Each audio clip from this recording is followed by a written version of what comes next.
Hi hello నమస్తే welcome to my channel Fatima vlogs. ఈరోజు blog వచ్చేసి బాంబే చట్నీ దోశ దోశలోకండి. దోశలోకి బాంబే చట్నీ అందరికీ తెలిసిందే. బాంబే చట్నీ అంటే తెలియని వాళ్ళు ఎవరూ లేరు. ముందుగా నా ఛానల్ ఫస్ట్ చూస్తున్నట్లయితే లైక్ చేయండి, షేర్ చేయండి, సబ్స్క్రైబ్ చేసుకోండి. అందరూ బాగుండాలి, అందులో మనం ఉండాలండి. ఇది ఈరోజు బాంబే చట్నీ ఎలా చేయాలో చూపిస్తున్నాను చూడండి.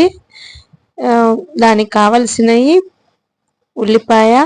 ఉల్లిపాయలు, పచ్చిమిర్చి, బంగాళదుంపలు,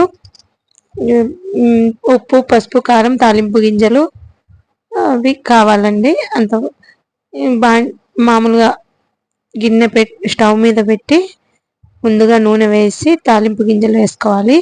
అవి బాగా చిటపటలాడిన తర్వాత ఉల్లిపాయలు వేయాలి. ఉల్లిపాయలు వేసి అంటే తాలింపు కండి కొన్ని ఉల్లిపాయలు, పచ్చిమిర్చి, కరివేపాకు అట్లా వేసి తాలింపు వేసుకోవాలి. తాలింపు వేసుకొని అందులోకి మనం ముందుగా తరిగి పెట్టుకున్నవి ఉన్నాయి కదా, రెడీ చేసి పెట్టుకున్నాము, అవి వేసుకోవాలండి. ఆ ముక్కలన్నీ వేసుకోవాలి. ఈ బాంబే చట్నీ దోశలోకి, పూరీలోకి బాగుంటుందండి. దోశలోకి సైడ్ డిష్ అండి ఇది. చట్నీతో పాటు ఈరోజు మేము చట్నీ చేసుకోలేదు, ఉల్లిపాయ కారం చేసాము. అందుకు ఈరోజు బాంబే చట్నీ చేస్తున్నాము.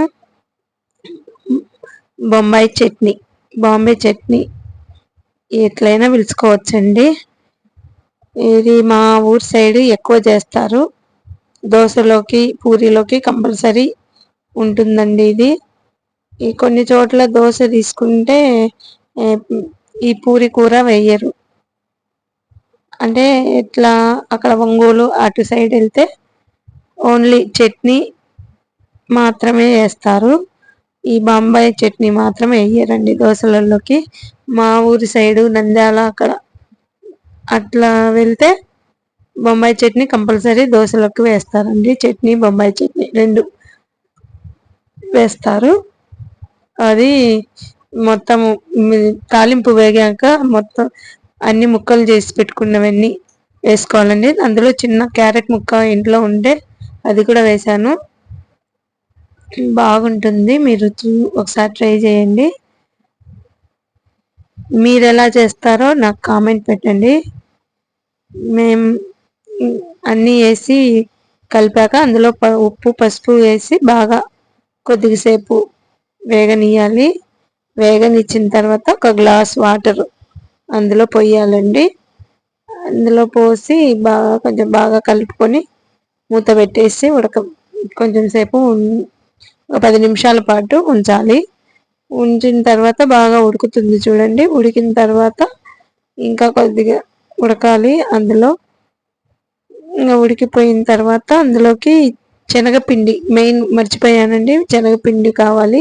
శనగపిండి బాగా నీళ్ళల్లోకి కలుపుకొని ఉంటలు లేకుండా, పొడి లేకుండా కలిపి అందులో మనం బాగా బంగాళదుంప ముక్కలు బాగా ఉడికిన తర్వాత బాగా మెత్తబడాలి. మెత్తబడిన తర్వాత ఈ మనం కలుపుకున్న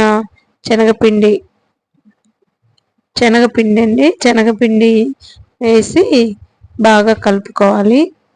బాగా కలుపుకొని కొంచెం గట్టి పడిపోద్ది వెంటనే. కొంచెం మళ్ళీ వాటర్ యాడ్ చేసుకోవాలి. మనం కొద్దిగా గట్టి పడిపోద్దండి, మరీ అంత గట్టిగా ఉన్నా బాగుండదు.